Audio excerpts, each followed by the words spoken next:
You're listening to the Broken Havoc podcast on YouTube, where we discuss everything in and outside of the squared circle. Make sure to like and subscribe for more content, and as the frickin' referee would say, ring that damn bell for more notifications.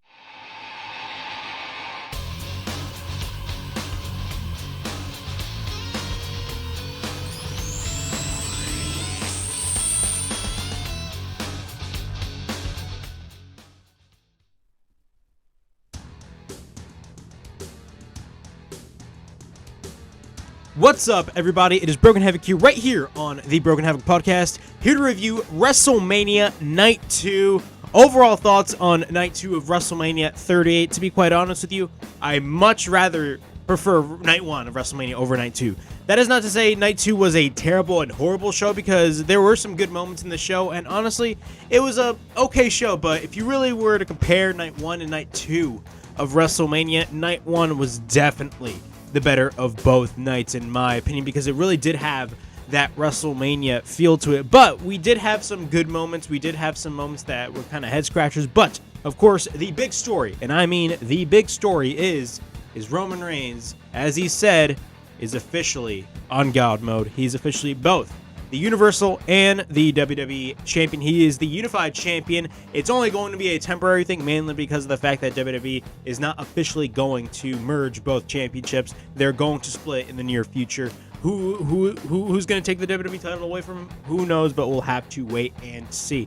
But we got a lot of things to talk about on our WrestleMania Night 2 review. Of course, Triple H kicked off WrestleMania as well. We had Roman Reigns versus Brock Lesnar title for title. We had Pat McAfee versus Austin Theory, in which Pat McAfee was by far the most over guy in the entire crowd throughout the entire night. Also, we had AJ Styles versus Edge. I'm going to give you guys my thoughts on that as well, and a lot of other stuff that happened on WrestleMania Sunday. But before I get on with my WrestleMania Night 2 review, make sure to like and subscribe to the Broken Havoc podcast right here on YouTube, in which we discuss everything in and outside of the squared circle. Make sure to like and subscribe for more content, and as the freaking referee would say, ring that damn bell for more notifications. Also, the Broken Havoc podcast is now officially on podcast streaming formats, audio formats, I should say. It's available on Apple Podcasts, Spotify, Anchor, and Google Podcasts. If you guys want to listen to the Broken Havoc podcast in audio format, they're available on those platforms as listed. So check it out. And now we're going to be getting on with our WrestleMania Night 2 review. All right. Now, to be quite honest with you, after Night 1, honestly, I really, did not expect WWE to top Night 1, mainly because of the fact that Night 1 was just such an amazing show. Of course, Night 1 had the debut, or I shouldn't say the debut of the American Nightmare, that version of Cody Rhodes, but it was definitely a return for Cody Rhodes. A lot of people call it a debut, and I honestly do not blame you, mainly because of the fact that we have never seen this version of Cody Rhodes in the WWE. But really, that was like the biggest thing that happened on WrestleMania. Of course, Steve Austin came out of retirement as well, which was a really fun little match that happened at WrestleMania 2 nights ago on Night 1. But overall, what are my thoughts on Night 2? Honestly, Night 2 was not that bad of a show, but if you were to compare it to Night 1, Night 1 was completely untouchable in my opinion. I feel like there were more things that were way more enjoyable on Night 1, and not only that, there were some kind of head-scratching decisions on Night 2, in my opinion. And, some of the matches were good. Some of the matches, in a way, I kind of felt let down for. I mean, I was kind of let down, for example, like Edge versus AJ Styles. I definitely expected that match to be a little bit better. I felt like the crowd was kind of dead during that match, which kind of made me sad, mainly because of the fact that, Edge versus AJ Styles was one of those matches that I was definitely looking forward to. Pat McAfee and Austin Theory was great. I absolutely loved it. The whole Jackass match with Johnny Knoxville and Sami Zayn, even though that was a terrible, terrible match, I laughed my ass off watching that. Wee Man was like by far the funniest thing on the entire match, in my opinion. That match was definitely a fun watch. So like in some aspects there were bad moments, but like those bad moments were like those good type of bad moments. Like for example, Sami Zayn versus Johnny Knoxville, it was that good type of bad. It really made you laugh and it made you be entertained, and that was really the main purpose of that particular match. But we're going to talk about a lot of that later on throughout the show. But Triple H. Yes, Triple H, Hunter Hearst Helmsley, kicks off WrestleMania, and of course, we all know that Triple H had to retire from in-ring competition due to some heart failure that he had. But overall, man, when Triple H's music hit, when The Game by Motorhead started playing, man, the entire crowd in Dallas absolutely erupted. It was a great, fantastic, and amazing standing ovation for Triple H. I definitely loved what I saw. He brings in his boots. He does his signature Triple H entrance. He takes a while, but he did his signature Triple H entrance, and not only that, he set his boots in the center of the ring. Of course, whenever a wrestler sets his boots in the center of the ring, that means that, he's going to retire. And definitely, Triple H has definitely had a legendary career in the WWE, and honestly, the WWE, please make Triple H as the headline for next year's Hall of Fame. I'm begging you right now. But he sets his boots in the center of the ring, and then, again, we get a standing ovation from the crowd, like just fantastic. And then he just wanted he gets the microphone and says that he wanted to just come out here and say thank you. And, he stated that to show his love and appreciation the best way he can, he welcomes everybody to WrestleMania, and then the pyro comes out, and the place just goes crazy for the opening pyro. Overall, I thought this was a great opening. It's better than the traditional, normal WrestleMania opening. I love the fact that Triple H was the one that kicked off the show right before the opening pyro even came off. Overall, I definitely enjoyed what I saw, and not only that, man, Triple H is arguably one of my favorite wrestlers of all time. And honestly, you know what? I'm honestly proud to say that, Triple H is just amazing. Triple H is an amazing human being and an amazing wrestler. I don't care what anybody says, but, thank you, Triple H, for, giving me an awesome-ass childhood, because you were one of my favorite wrestlers growing up. All right, in our opening match of WrestleMania Night 2, we got RK Bro versus the Street Profits versus Alpha Academy for the Raw Tag Team Championships. Overall, this was a great opening match. Definitely the right opening match to kick off WrestleMania Night 2, in my opinion. I felt like the opening match of Night 1, I should say, involving Rick Boogs and Shinsuke Nakamura taking on the Usos, kind of fell short. But at the same time, accidents do happen, and that was definitely, the Rick Boogs injury kind of messed up everything. But hopefully, again, I wish Rick Boogs a speedy recovery. I mean, stuff happens in the ring, and unfortunately, that was one of those cases. But definitely, if you compare the two opening matches for WrestleMania, the SmackDown Tag Team Championships or the Raw Tag Team titles, the Raw Tag Team Championship match was much, much better. It was a much better opening match, and definitely got the crowd on their feet for WrestleMania overall. And the finish for the match was absolutely fantastic. Everybody had their shining moment. Again, Montez Ford and Angelo Dawkins, I believe, again, Montez Ford is going to be a future WWE champion one day. He's going to be 100% a main eventer. Riddle and Randy Orton were fantastic. That finish, man, holy shit. A lot of people say, oh, it was just RKOs, but nah, man, that finish was badass. I don't care what anybody says. That was an amazing ass finish. But of course, Chad Gable and Otis, Alpha Academy, they really did grow on me. I honestly, I remember when they first paired Otis and Chad Gable together, I was like, really? Those two guys together? But honestly, I mean, they became really over with the crowd, and I definitely enjoy the work of Alpha Academy, and Chad Gable with his ashish is hilarious. But we're going to be going through the match. Gable and Riddle and Ford start. Gable goes for his sheesh. I should stop doing that. I just love doing that. Both Riddle and Ford take him out. We get a German suplex by Gable on Ford. We get a cover engineer fall when Riddle hits a senton. Everybody then gets taken to the outside. Otis is the only man standing in the center of the ring. And then every team fights it out back in the ring. We get an enziguri by Ford on Gable, which, by the way, Ford is the legal man as well, same as Gable. Ford then hits a somersault over the ring post in the corner on the outside, which was absolutely insane. Again, Ford is 100% going to be a main event guy, bar none. Gable then goes to the top, and then proceeds to hit a moonsault on the outside. Gable then takes Riddle to the ring. Otis then tags in. We get a double team by Alpha Academy with a German and a clothesline combination, which looked sick. We get a cover by Otis and a near fall. At this point, Otis is in control. Otis then goes for a splash on Riddle, and then Otis hits a body slam. And then after that, Riddle goes into the corner. Gable then makes the tag. We get a Northern-like suplex by Chad Gable. We get a cover and a near fall. He works on the left knee of Riddle. Then Gable hits a dragon screw on Riddle after that.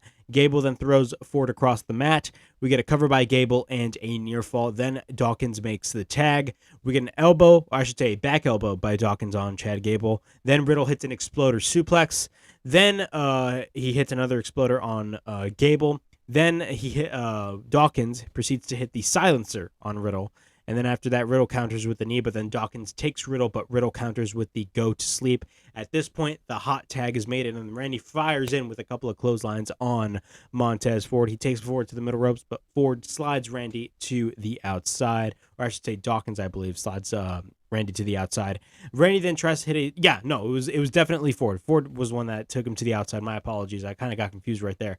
But Randy hits a side slam on Ford and Gable on the announce table. And then we get a knee by Riddle on Dawkins, but then both RK Bro take the Street Profits to the middle rope, and then both hit the all-famous middle rope double DDT. Then Randy and Riddle set up the RKO, but Alpha Academy slide both of them out. And then Otis goes for a back elbow on Dawkins, but then Otis picks up Ford after that. Gable then is on the top rope and drops Ford on the mat. We get a cover by Gable and a near fall. Then Dawkins is on the top rope, but gets taken out by Dawkins and Riddle. Then Dawkins then sends Riddle to the outside. And then Montez Ford goes to the top, but then Ford and Dawkins hit a blockbuster on Gable. We get a cover by Ford and a close-ass near fall right there. I actually thought the Street Profits had it at that point. But then Riddle goes to the apron. He kicks Otis, but then Dawkins hits a right, taking him out, I should say. Randy then is behind for the RKO, but then Dawkins hits a spine buster. Dawkins then hits a somersault on the outside. Ford is on the top, but then Riddle hits the RKO off the top, which was definitely a markout moment in the entire match. That was such an awesome moment in the entire match. Ford then slides quickly out of the ring, but then Gable's on the top, but falls into an RKO by Randy Orton. Cover 1, 2, 3, and RKO. Randy Orton and Matt Riddle retain the Raw Tag Team Championships. Overall thoughts on this match. Again, this was a fantastic opening match to kick off night 2 of WrestleMania. It got the crowd in Dallas at AT&T Stadium definitely, getting amped up for the entire show and what they were going to be witnessing throughout the entire show. And overall, when it comes to WrestleMania, that's what you need. You need a strong opening match. It can be any match, but a match that opens up strong to really get the crowd reeling up.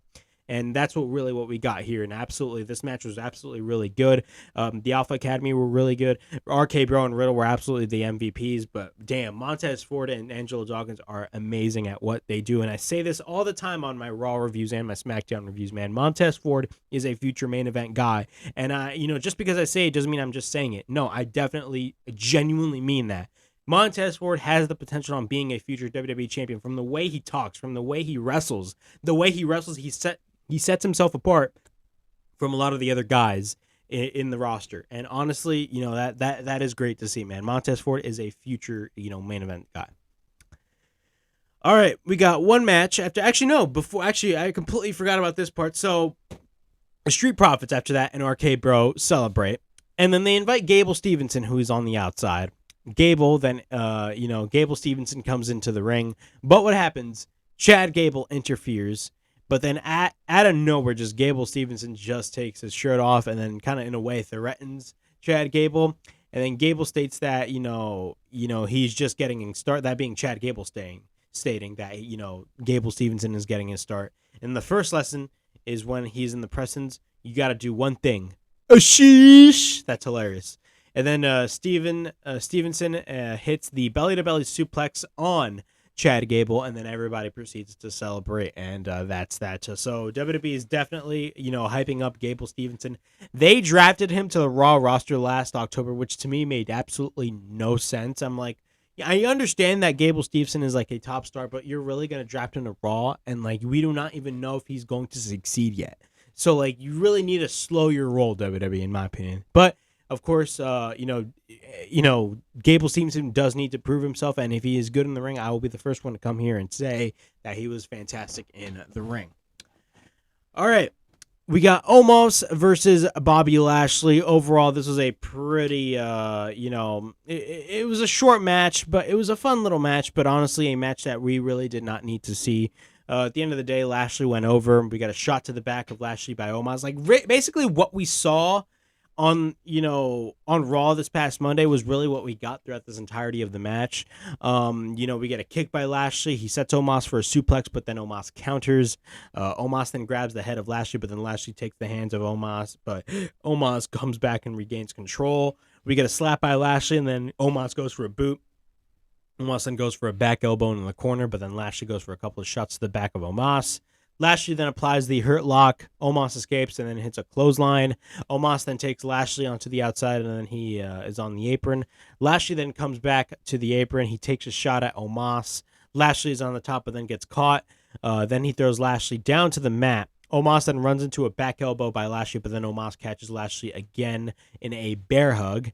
Then he runs Lashley into the corner with his back hitting the turnbuckle, which I saw the replay for that, and that was definitely really painful. It almost kind of looked like the back of his head hit the corner of the ring post, which that is not good at all. But then he applies Lashley again with the bear hug. Lashley then proceeds to regain control. We get repeated rights by Lashley, but Omos proceeds to no-sell them. Then after that, Lashley tries to pick up Omos, but then Omos escapes. Lashley then gets Omos back. He hits a suplex on Omos, and then, honestly, like, the commentators were going absolutely crazy. Then he hits a spear to the side of the back of Omos. Lashley then hits an official spear. We get a cover, and Lashley beats Omos clean in the center of the ring. Overall thoughts, this was an okay little match. Again, this was one of those matches on the entirety of the WrestleMania card that I absolutely did not care about whatsoever, mainly because of the fact that, it's just Omos. WWE has been building up Omos for the past couple of months, ever since they split him up from AJ Styles, which was definitely the right decision to make for the benefit of AJ Styles, mainly because of the fact that AJ does not deserve to be in, a low tier position with Omos. In my opinion, AJ Styles deserves to be right here on the top of the main event scene. But they're building up Omos, but Omos lost clean to Bobby Lashley. So do I think that Omos is going to be successful in the main roster? Still, we'll have to wait and see. But overall, it was a fun little match, but a match that I just absolutely did not give a single shit about. All right. In our next match of the evening, we got Sami Zayn versus Johnny Knoxville. Now, this match was absolutely terrible, but it was a terrible match in a good way because this match entertained the living shit out of me. I'm not going to lie, man. This match was absolutely hilarious. It was a really funny match, man. The crew of Jackass were there. You had a Wee Man going for rights and lefts on Sami Zayn, which, bro, I swear to God, that was the funniest moment of the entire match, in my opinion. But definitely, Sami Zayn did really well. Johnny Knoxville, in my opinion, has the worst ring attire in the history of ring attires. I tweeted that out on Twitter, by the way. But overall, this is a really fun match, a really entertaining match. And bro, Pat McAfee on commentary during this match was at his peak, in my opinion. He was 100% at his peak, and I absolutely loved it for what it was, man. You can tell that Pat McAfee is 100% passionate at what he does. Not only that, you can really tell how passionate he was later on in the night when he came out to Seven Nation Army. But overall, man, this was a hilarious ass match. I love Jackass, and I thought the build for this was really dumb and stupid. But, thankfully it was not for the Intercontinental Championship, because if it was for the Intercontinental Championship, in my opinion, there would have been no saving this match whatsoever, mainly because of the fact that it would have been for the Intercontinental Championship, but that was not the case. Of course, Ricochet has the title, in which I am still pissed off of the fact that Ricochet or Finn Balor did not even have a single freaking match on the main WrestleMania card. Like, the U.S. title wasn't even defended. The Intercontinental title wasn't even defended. It wasn't even defended in a freaking ladder match, which is really questionable to me, in my opinion. If you really want to have an awesome-ass ladder match at WrestleMania, shouldn't you have the Intercontinental Championship be defended inside of a ladder match? It just makes no sense. But overall, Sami Zayn versus Johnny Knoxville was a really fun, entertaining. It had me laugh my ass off. It was a really funny match. Pat McAfee on commentary made it that much better. But the match starts. Sami immediately hits Johnny Knoxville with the haluva kick. Then he sends Johnny to the barricade. Then he wants to start a fight with one of the members of Jackass who are on the front row. Then Johnny exposes the fire extinguisher on Sami Zayn. He takes out a couple of weapons, but then Sami gains control. He hits him with crunches and multiple trash cans. We get a cover by Sami and a near fall. Then Sami takes out a table of mouse traps, and Johnny has set out a lot of traps. Of course, a lot of Jackass-like traps around the ring and around the ringside area. So then Johnny hits Sammy on the head with two trash can lids, and then he hits Sammy with the stop sign. He sets up the table into the corner, and he tries to suplex Sammy through the table. And then Sammy counters and hits an exploder suplex through the table. We get a cover by Sami Zayn and a near fall. Then Sami Zayn runs into a horn by Johnny Knoxville. And then Party Boy comes out. Party Boy comes out. He dances all around the fucking ring. He takes out all his clothes out, and all he's wearing is fucking underwear. And then he tries to go on Sammy, but then Sami Zayn takes him out. We got a roll up by Zayn on Knoxville and a near fall. And then after that, Wee Man comes out of nowhere. And then we get a bunch of rights and lefts by Wee Man, which was the funniest shit in the whole wide world, man. That was hilarious. And then he kicks Sammy to the knee. He picks up Sammy, but then hits a body slam. And then Knoxville hits a tornado DDT, so that was really impressive by Johnny Knoxville. We get a cover by Knoxville and a near fall. Wee Man then takes out the Machine with a boot. Knoxville then has Sammy, but then Sammy takes him out. Sammy hits the haluva kick on Wee Man. Then we get repeated rights by Sammy. Sammy then goes to the top, but then Knoxville sets pyro from the ring post. And then Knoxville, when Sami Zayn is down, Knoxville has a bowling ball, and he rolls the bowling ball all to the balls of Sami Zayn. Then he uses the boot machine and has it kick Sammy in the balls again. Then Knoxville grabs the taser and chases Sammy, but then Sammy runs into the Jackass, the all-famous large-ass hand from Jackass, which is funny as shit. Knoxville then grabs a taser. Then after that, Sammy hits a suplex, but then Sammy goes to the top. But then Knoxville grabs Sammy by the balls and drops him on the mouse traps on the outside. Then the whole Jackass crew take out the large-ass mouse traps. Knoxville tases Zayn. Then he traps Zayn. We get a cover. 1, 2, 3. And Johnny Knoxville beats Sami Zayn in what was a really entertaining match at WrestleMania overall. Hilarious. Funny. The entire Jackass crew being involved was probably the best thing of the entire match, especially Wee Man. I don't know why, man. Wee Man, I don't know why. You know, a lot of people laughed at like Party Boy and stuff, but when Wee Man came out, bro, I swear, man, I was having the time of my life laughing my ass off. Because the way he was just going after Sami Zayn, like he was going after him like a legit MMA fighter. Not only that, he suplexed the hell. I don't want to say suplex. He slammed the shit out of Sami Zayn, which is absolutely funny as hell, man. I loved that. It was really hilarious. And overall, a great entertaining match in my opinion. All right. In our next match of the evening, we got Sasha Banks and Naomi versus Carmella and Queen Zelina versus Shayna Baszler and Natalya versus Rhea Ripley and Liv Morgan. Overall thoughts, this was a pretty good match. The entrance for Sasha Banks was amazing. I loved the entrance that Sasha Banks made. But overall, of course, Sasha Banks and Naomi became the new WWE Women's Tag Team Champions. Definitely a deserving 100%. Overall, the match was great. My only problem is I just did not care a lot about this match, mainly because of the fact that there's no real emphasis on the Women's Tag Team Championships, in my opinion. I think those titles are absolutely useless. But overall, the match was pretty good for what it was. There was a lot of spots left and right, in my opinion, but overall it was a pretty good match. Rhea Ripley and Zelina start. Carmella then proceeds to put her mask on, as she always does during her matches. Carmella then tags in, but Sasha tags in after that. Sasha and Rhea face off. We get a bridge pin attempt, but then Rhea counters the bank statement attempt for the Riptide, but then Sasha counters back for the bank statement attempt, but Rhea escapes. Liv Morgan then makes the tag, but then the champions take out Rhea on the outside. Sasha and Liv are in the ring. Both then hit a suicide dive on each side of the ring. So one side, Sasha hit a suicide dive, and the other side, Liv Morgan hit a suicide dive, which was an awesome moment of the entire match.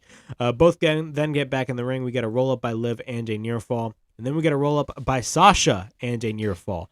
Sasha then grabs the boot of, or I should say, I think it was Shayna, I believe, or Liv grabs the boot of Sasha. I completely forgot. I messed up my notes. I literally wrote, Sasha grabs the boot of Sasha. I completely forgot who it was. I messed up my notes, and forgive me for that. Liv then reverses it. She proceeds to drop Shayna, and then Liv hits a flatliner on Sasha Banks. Natalya then tags in. We get a boot by Natalya, and then Shayna tags in. We get a running kick by Natalya. Then Shayna Baszler then tags and kicks Liv. Then she stomps the foot of Liv Morgan, and Liv was selling like crazy. Liv then fires back with an enziguri. Carmella then tags herself in. We get a footlock by Shayna on Liv Morgan. We get a near fall when Rhea takes Zelina to the top. Then Natalya goes for a clothesline on Carmella. Naomi then goes for the rear view, I think it was called. I completely forgot. On Natalya. I messed up that statement as well on my notes. Shayna then takes out Naomi. Sasha then goes for a backstabber on Shayna Baszler, but then Carmella hits a Hurricane Rana on Rhea Ripley. Zelina then goes for a moonsault on the outside. We get a double team attempt by Sasha and Naomi on Liv Morgan. Both go to the top rope and each go to the top rope, but everybody comes in each corner of the ring. And then on both sides of the ring, there's a freaking Tower of Doom. And then we get an inside cradle by Naomi and a near fall. Then Rhea tags in. We get a headbutt by Rhea on Naomi. Then she hits the Riptide and then the backstabber combination by both Rhea Ripley and Liv Morgan after that. Then we get a cover by both, but then Sasha interferes. Rhea then gets driven to shoulder first to the post, but then Shayna and Natalya work on Naomi. Liv then enters the fray, but then Shayna plants Liv face first to the mat. Then Carmella then tags in and interferes, and Natalya and Shayna Baszler come in. And then after that, we get a roll-up by Naomi, and we get a near fall. We get a super kick by Carmella on Naomi. We get a cover into near fall, and we get a cover again into near fall. Naomi goes to the top with an enziguri on Carmella. Then Sasha tags in. She hits a frog splash on Carmella, and then we get a cover on Carmella and a near fall. She proceeds to apply the bank statement on Queen Zelina, but then she makes a save. Then Sasha applies the Meteora on Zelina on the outside. Naomi then tags in. She proceeds to work on Carmella. Sasha then tags in. Both Naomi and Sasha double plant Carmella to the mat. We get a cover. And Sasha Banks and Naomi are your new WWE Women's Tag Team Champions. Overall, this is a great match in my opinion. It was a pretty good match. Again, one of those matches on the card that I just really did not care about, mainly because of the fact that the Women's Tag Team Championships are not really as important as WWE make them out to be, in my opinion. But overall, this was a pretty good match. The right decision 100% was made for Sasha Banks and Naomi to become the Women's Tag Team Champions, and definitely, rightfully deserving. And I feel like maybe Sasha Banks and Naomi are definitely going to put a lot of emphasis on those championships, and they're going to deliver really good matches on television for the next couple of weeks. Hopefully, that is the case, but we'll have to wait and see when it comes to WWE booking. All right, here's one match that I really, really, really, really want to talk about. And that is, of course, Edge versus AJ Styles. Edge versus AJ Styles was a pretty good match for what it was. It was one of those matches that I was definitely really interested in, and I genuinely believe that that was going to be the show stealer of the entire night. But in my opinion, I feel like that spot has taken, and Cody Rhodes and Seth Rollins have taken that spot as by far the show stealer of the entire both nights of WrestleMania, in my opinion. But overall, what are my thoughts on this match? The match was pretty good for what it was. I felt like the crowd was kind of dead, in my opinion. I really did not know what to think of it, but overall, I felt like this match could have been a little bit better. I mean, it was kind of, I don't know why. I don't know if it was just me or I kind of felt like in the way that the match was kind of slow. But, of course, the right man won, that being Edge. I wouldn't mind if AJ won. But I felt like Edge winning made perfect sense, mainly because of what happened in the end when Damian Priest was on the outside and then AJ got distracted for the spear. Because we got a new faction when it comes to Edge, and, really the main purpose for that faction is to get Damian Priest over as a main event guy. And I'll talk about that later on when I'm done talking about the match. But Edge... actually, before I talk about Edge's entrance, AJ actually came out and he was busted open on the side.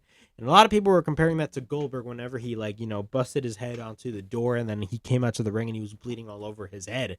But, AJ came out and he was bleeding on the side of his head, and apparently he scratched his head on the entrance. I think it was something like that, or it was either pyro or he scratched his head on the stage. It was one of those things, in my opinion, but not in my opinion. One of those things are actual facts. But AJ came out he scratched his head and he was bleeding from the side of his head. But Edge's entrance, holy shit! Edge's entrance was absolutely amazing, in my opinion, man. His entrance was awesome. I loved his entrance, and not only that, man, Edge is definitely one of the best, guys to definitely reinvent themselves. And I honestly do not mind if Edge eventually becomes the WWE champion in the near future. Honestly, I'm actually really excited to see what can possibly happen when it comes to the main event scene on Raw, especially on Raw, because right now you got Roman Reigns, who is the current WWE champion, so that is a Raw championship for the time being. You got Cody Rhodes, AJ Styles, Edge, Seth Rollins, and all those guys can put on tremendous matches on pay-per-view. And honestly, I'm down for that. You know, I'm really getting that really good ass main event scene vibes, in my opinion. And now with Edge having this faction with Damian Priest, this is definitely 100% going to get Damian Priest over as a legit main event guy in the long term. Not now, but in the long term. And that's really the whole point of this faction. But we're going to be talking about the match. AJ proceeds to go after Edge, and then both lock up. Edge then ducks a right hand. We get a kick to the knee of Edge by AJ. Both then lock up again. Edge no sells a shoulder tackle. We get a drop kick by AJ. We got a couple of arm drags by AJ. Edge then misses an elbow drop. We get a kick by AJ again. Both lock up again. We get a kick missed by Edge, I should say. AJ then goes for I think it was a leg lock, but Edge escapes. Edge then tries to go for the spear early, but then Edge sees it. We get a standing ovation at this point from the crowd. We get a kick by Edge. AJ then goes to the outside, but then goes back. AJ then goes for a right. AJ then goes for the knee from the apron on Edge. Then he drives the head of Edge onto the steel steps. Then he takes Edge back in the ring. AJ goes for the 450 splash, but Edge gets the knees up. We get a kick by Edge. Edge then targets the ribs of AJ. Edge then drives the knee of AJ, and then he throws AJ into the corner. We get a cover by Edge twice, and we get both of them were kickouts. AJ proceeds to fight back. We get a couple of chops and rights by AJ. AJ then wants to go for an arm drag, but then he gets caught into an abdominal stretch, so that was a nice transition by Edge. AJ then tries to escape. He hits a hip toss. Styles then hits a dragon screw on the knee of Edge. Then Edge he picks up AJ and hits a shoulder breaker. And at this point, AJ was selling throughout the entirety of this match. I believe it was like right after this spot. AJ was selling his arm, and honestly, I literally thought that, you know, he was really working his way through an injury because that looked legit. But Edge is in control. We get a couple of kicks to the ribs of AJ Styles. AJ then swings it right. AJ then runs to Edge, but then Edge ducks and AJ hits the middle turnbuckle face first. Then Edge tries to suplex AJ, but then AJ counters in a suplex on the turnbuckle. We get repeated rights by AJ, but then Edge counters and flattens the bad arm of AJ Styles.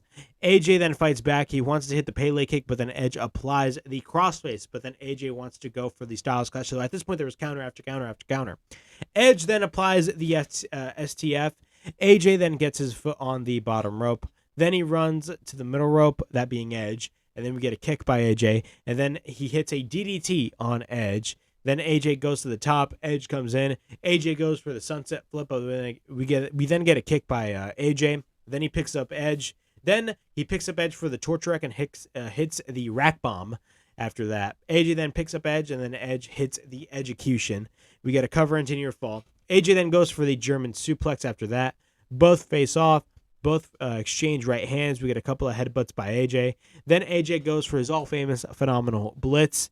We get a boot by Edge, and then AJ applies the Pele kick, and then he applies the calf crusher. Then Edge counters the armbar, but then Edge applies the label lock. Then AJ escapes. He misses a kick, and then Edge hits the Edge-O-Matic. Then we get a boot by AJ, but then Edge catches AJ and hits a springboard powerbomb. We get a cover and a near fall. Both are on the apron, but then Edge takes AJ to the top rope, but AJ escapes. He hits AJ with the right, and then AJ hooks Edge. He proceeds to superplex Edge on the apron. Both wrestlers then come back in the ring. Then AJ wants to go for the 450 splash onto the back of Edge, and which he does. Then we get a cover by AJ and a near fall. AJ then goes back to the apron. He misses a phenomenal forearm, and then Edge proceeds to miss the spear. Then AJ catches Edge and hits the all-famous, his finishing move, the Styles Clash, and we get a cover and a near fall after that. AJ then goes on the apron again, but who's on the outside? Damian Priest. Yes, that being Damian Priest is on the outside. AJ wants to go for the phenomenal forearm, but what happens? Edge counters into a spear. We get a cover, and Edge beats AJ Styles clean. And Damian Priest did not do anything there. He was just standing there.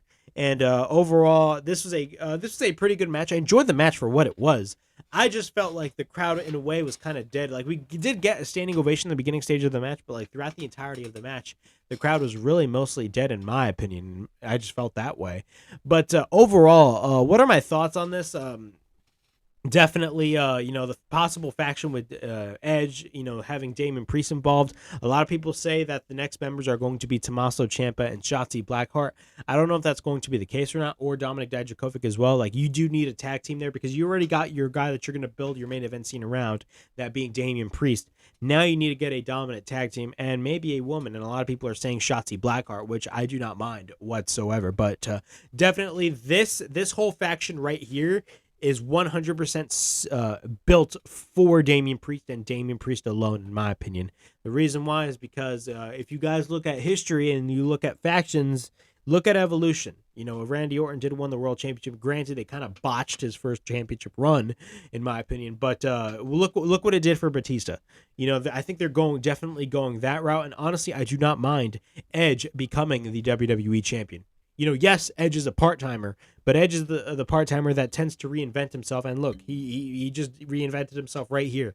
Not only that, he's definitely going to put a lot of guys over, and one of those guys is definitely going to be Damian Priest. Damian Priest 100% is main event status. And you hear those stories of Vince McMahon is not really that high on Damian Priest. I feel like Edge definitely sees something in Damian Priest, kind of like what the fans see in Damian Priest, and 100% we're going to be seeing something special when it comes to Damian Priest and this new possible faction that Edge is going to have. So Edge beats AJ Styles clean. It was a pretty good match, but not the best match in my opinion. I wish it could have been a little bit better.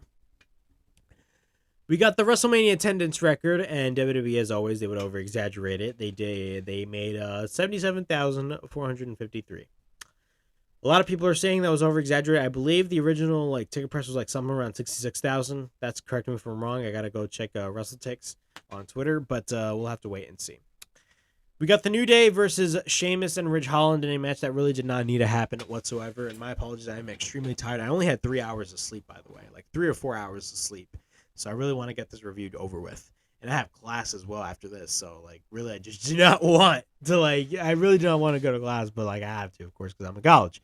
But we got Sheamus and Holland go after the New Day. This match was pretty short. I should say that. This match was pretty short. And honestly, there was just really no...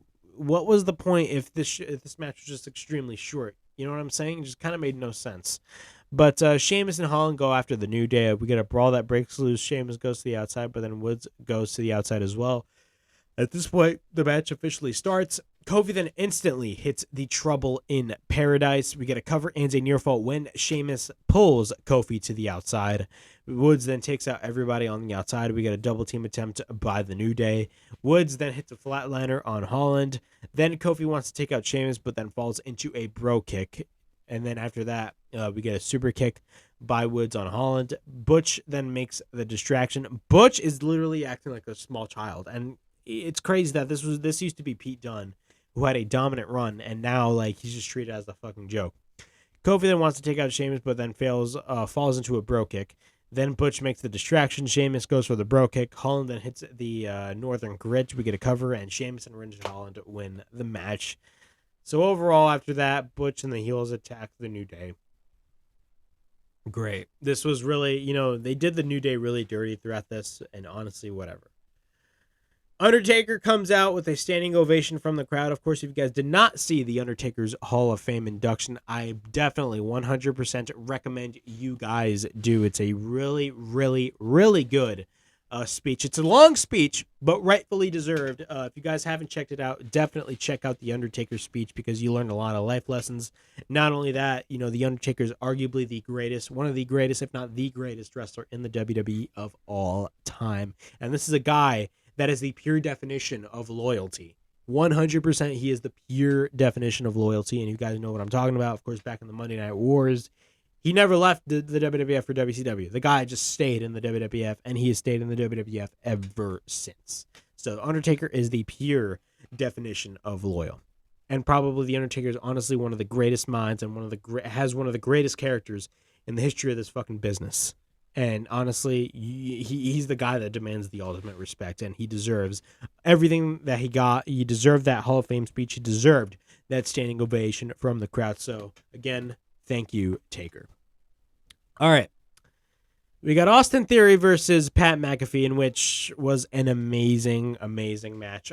Pat McAfee was amazing at what he did, man. When he came out to Seven Nation Army with the Dallas Cowboy cheerleaders, bro, I swear, man, the crowd was singing Seven Nation Army, and you can hear it from a mile away.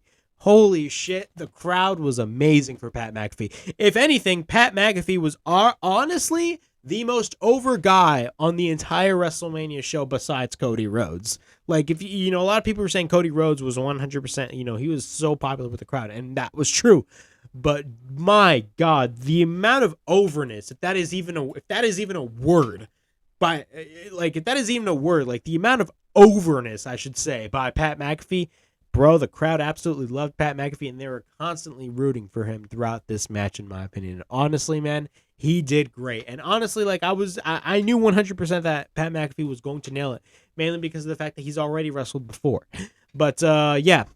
Mr. McMahon comes out, and he introduces a future Universal Champion. Yeah, right. We'll have to wait and see about that. I guarantee you he's not going to be the Universal Champion anytime soon, especially with this current character, because this current character is fucking mid-card status right here. Austin Theory then comes out. He takes a selfie with Vince McMahon, and then Pat McAfee comes out. And again, he comes out to Seven Nation Army, and the crowd absolutely is eating this shit up. So the match starts. Pat goes for a right hand. We get multiple rights by Pat McAfee. Theory hits a shot to the throat of Pat McAfee. At this point, Theory is in control. And Michael Cole was on top of his game, man. And again, I've stated ever since Pat McAfee became the new color commentator for SmackDown last year, Pat McAfee, really brought Michael Cole's A game up. And, I was somebody that was really critical on Michael Cole. Of course, it was not his fault. It was the stuff that WWE was making him say.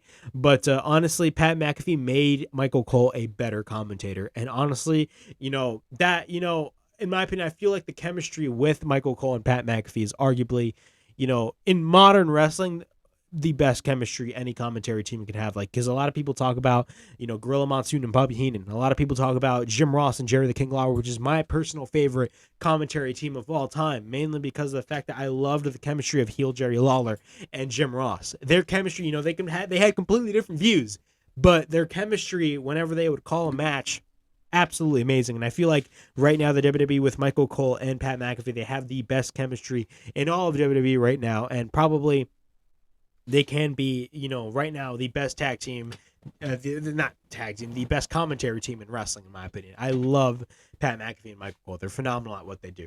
But continuing on with the match, we get a right hand by Theory. We get a spinning back elbow by Pat McAfee. And then all of a sudden, Pat hits a freaking Hurricane Rana on Theory. We get a cover and a near fall, and then Theory hits a backbreaker. We get a couple of rights and lefts by Pat. We get a right hand by Austin, and then the crowd is singing Seven Nation Army throughout this entirety of the match, which you would love to see that. We get a suplex by Theory, and then we get a second suplex by Theory. Theory then tries to suplex Pat, but then Pat reverses it into a suplex of his own. Then Pat then pounces Theory. He pulls a Monty Brown and then pounces Theory to the announce table on the outside. And then Pat puts the headset on and talks shit and beats the hell out of Austin Theory. So that was a great visual right there. And then he literally just spills a drink on top of Austin. Then after that, Pat goes to the top. He tries to go for the Swanton Bomb, but misses. Theory then goes for a side slam. We get a cover and a near fall. Theory is in control. Theory then goes to the top, and then Pat comes back with a right hand. Then he goes to the top, but then Theory fights back. Pat then backflips on his feet. Then he jumps back up and hits a superplex, which was amazing. Then we get a cover by Pat and a near fall. Pat then misses a pump kick, but then Theory is in control. Then we get a slap by Pat, but then Theory goes for repeated right hands after that. He picks up Pat, but then Pat counters the ATL and rolls him up for the win. Pat McAfee beats Austin Theory clean in the center of the ring. Overall thoughts, that was a great match. I absolutely loved the match. Pat McAfee was amazing. The guy to me is going to be a WWE lifer. I mean, this guy 100% is just the best at what he does. And overall, great stuff, but it doesn't end there. So after that, McMahon kind of just yells in a way at Austin Theory. Mr. McMahon enters the ring, and then he takes off his shirt, and then you can see the guns that 76-year-old Mr. McMahon has. He enters the ring and challenges Pat McAfee to a match. So those rumors that Vince McMahon was going to challenge Pat McAfee to a match at WrestleMania were true, ladies and gentlemen. That was definitely 100% true. So we get a cheap shot by Theory from behind, and then the match officially starts. So the bell rings. Vince goes for a couple of clotheslines. Then Pat stands up, but then Theory slides Pat to the ring post. Then Theory gives McMahon a fucking football, and then he kicks the ball on Pat McAfee. We get a cover by Vince McMahon, and Vince McMahon beats Pat McAfee in the center of the ring. Vince then celebrates with Austin Theory. And then who comes out? The Texas Rattlesnake, Stone Cold Steve Austin. And this segment went way long, man. I didn't expect it to go this long, but he celebrates with Austin. And then Austin comes out and he fights off Austin Theory, and then he proceeds to give him a stunner, which Austin Theory sold that shit like $1 million.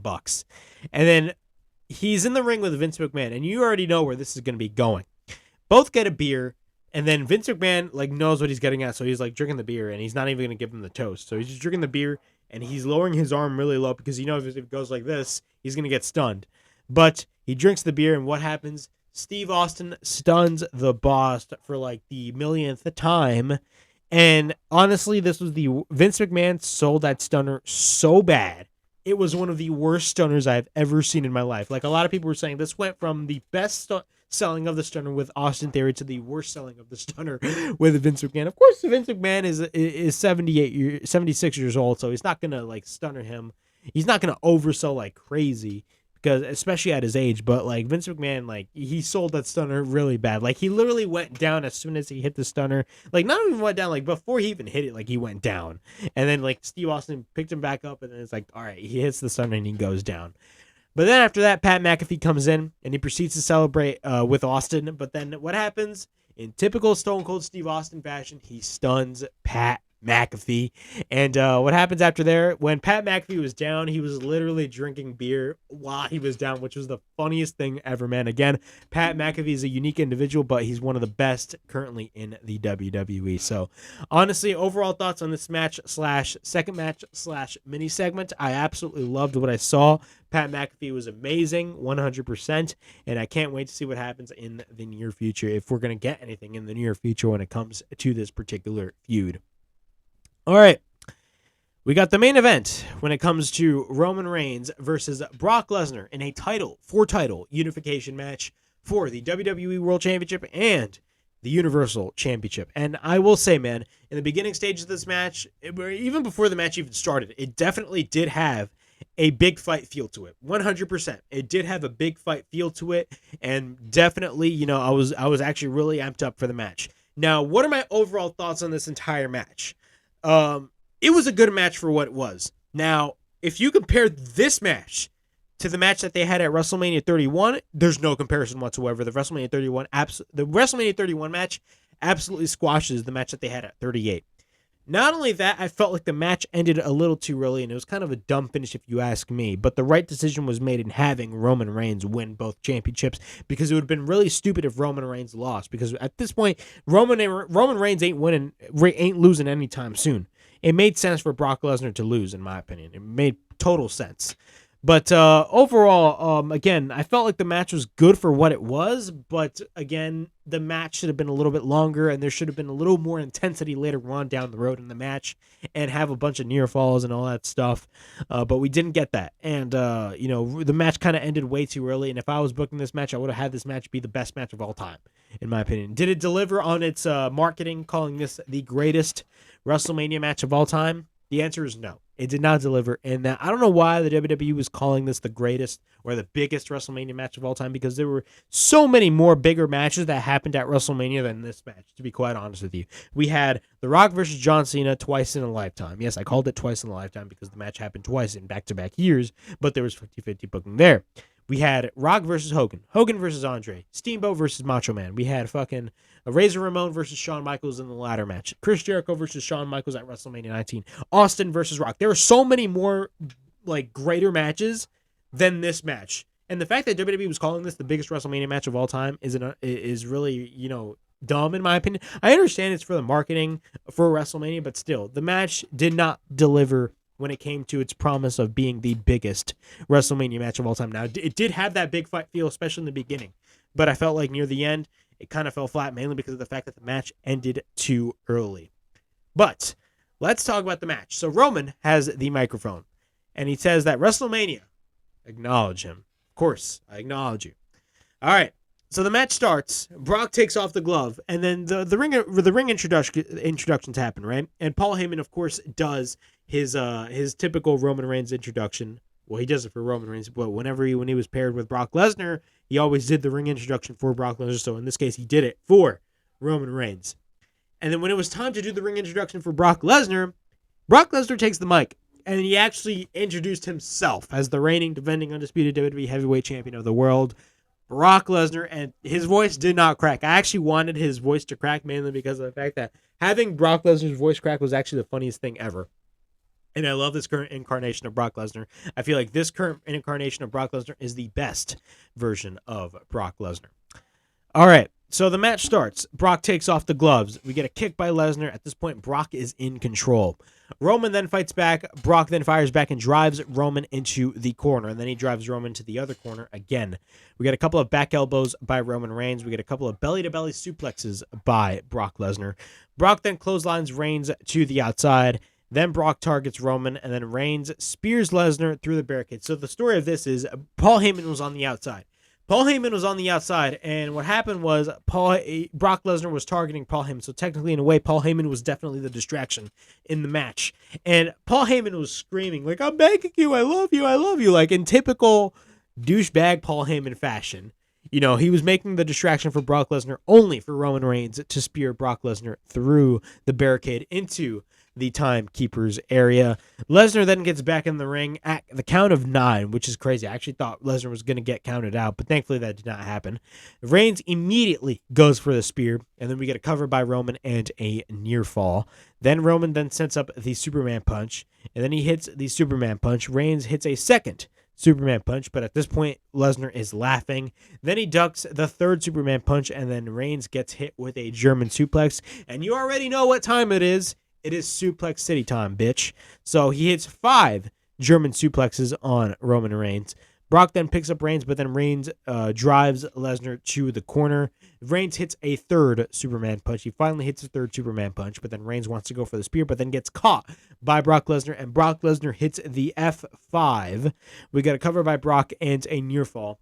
Then Brock picks up Roman, but then Reigns gouges the eyes of Brock Lesnar. But then he spears Brock, and he hits the referee. The referee gets hit after Roman Reigns spears Brock Lesnar. And then Roman hits the low blow when the referee was not looking. And then he hits Brock with the belt.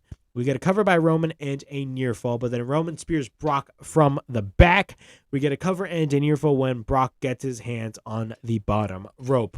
Roman then hits a spear, but then Brock applies the Kimura lock, so Roman gets caught in the Kimura lock, and then Roman gets his arm on the bottom rope. He gets his hand on the bottom rope, and Roman was selling his arm like crazy. So I believe Roman Reigns is double jointed, so it looked like Reigns injured his arm, which I got worried for, because, like, again, I've always stated it on the show, if Roman Reigns gets injured, it's game over for the main event. There's nobody else left on the level of a Roman Reigns. Now, granted, that is a little different now, mainly because of the fact that we got Cody Rhodes, but still, like, you know, WWE hasn't built up a guy like Roman Reigns, and if he had gotten injured, you know, it would have been really bad. But Roman Reigns, he is double jointed, so he connects his arm back, and then after that, what happens? Brock picks up Reigns, but then Reigns escapes, and then he hits an immediate spear. We get a cover, 1, 2, 3, and Roman Reigns is officially your undisputed WWE and Universal Champions. Overall thoughts on this match. Again, I enjoyed the match for what it was. My only gripe, and my only gripe for this match was the fact that the match did not go as long as I expected. You know, it should have. I felt like the match ended a little bit too early, in my opinion. And that is not a good thing, you know, especially if you're calling this match the biggest WrestleMania match of all time. It should have been on par. It should have been on par with their match at WrestleMania 31. I'm not even going to mention their match at WrestleMania 34 because that match at WrestleMania 34 absolutely sucked. But their match at WrestleMania 31 was 100% magical. Now, granted, no man won considering the fact that Seth Rollins cashed in his Money in the Bank back in 2015 at WrestleMania.